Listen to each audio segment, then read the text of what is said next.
কাটাও পুরুষের সঙ্গে। হ্যাঁ, আমি টাকার বিনিময়ে পরপুরুষের সঙ্গে রাত কাটাই। এটা কি করে সম্ভব? তুমি এরকম কাজ করছো?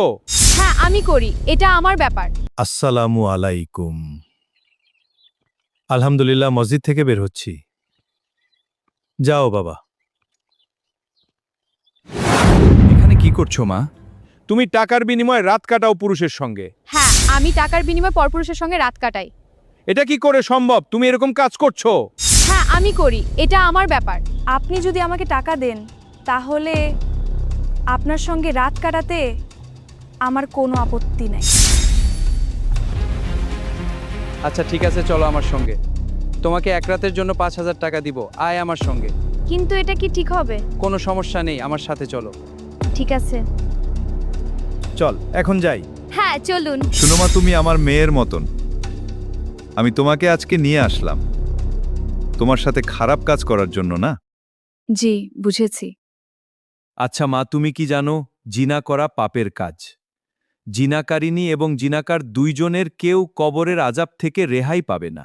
আমি চাই তুমি পাপের কাজ থেকে ফিরে আসো আল্লাহর পথে, আল্লাহকে ভয় করো।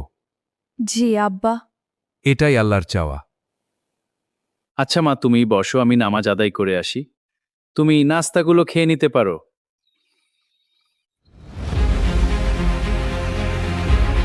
হুজুর, আপনি আজ থেকে আর নামাজ পড়াতে আসবেন না। আমাদের মসজিদে আপনার চাকরি বাতিল করা হলো। কি বলছেন? আমার চাকরি বাতিল করা হলো, কিন্তু কেন? আমার কি অপরাধ আমি কি জানতে পারি সভাপতি সাহেব? দেখুন, বিষয়টা আমি খোঁজ নিচ্ছি। আপনি একজন আলেম হয়ে কিভাবে পারেন সাহেব, শান্ত হন। প্রতিতালের মেয়েকে টাকা দিয়ে কিনতে? এটা ভুল বোঝাবুঝি। আপনাকে গতকাল সন্ধ্যায় আমি নিজ চোখে দেখলাম পতিতালয়ের সামনে থেকে একটি মেয়েকে টাকা দিয়ে সাথে করে।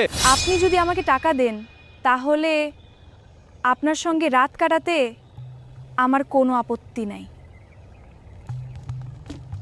আপনি যা দেখেছেন তা সত্য, কিন্তু আপনার ধারণা ভুল। আমি কোনো খারাপ কাজের জন্য মেয়েটিকে নিয়ে যাইনি। সে মেয়েটি এখনো আমার বাসায় আছে।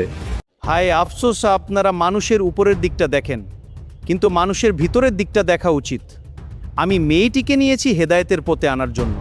কোনো পাপ কাজ করার জন্য নয় সভাপতি সাহেব। মেয়েটি যেন আর কোনো দিন পাপের কাজে লিপ্ত না হয় সভাপতি সাহেব। আচ্ছা ঠিক আছে, এই জন্য যদি আমার চাকরি চলে যায় যাক, কোনো আফসোস নাই। আমি তো জানি, আর আমার আল্লাহ জানে। আমি এখন বাসায় যাব। আমার যদি ভুল হয় মাফ করবেন সভাপতি সাহেব। মা, আমার মসজিদের চাকরিটা চলে গেল একটা ভুল বুঝাবুঝির কারণে। আব্বা, এটা কি করে হলো? আপনার কোনো দোষ ছিল না। জানি মা, কিন্তু তারা শুনতে চাইল না।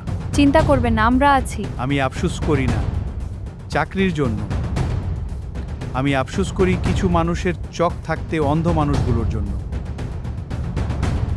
আল্লাহ, তুমি তো জানো আমি কি করেছি। তুমি তো সবার অন্তরের খবর জানো। তুমি সবাইকে হেদায়েত দান করো।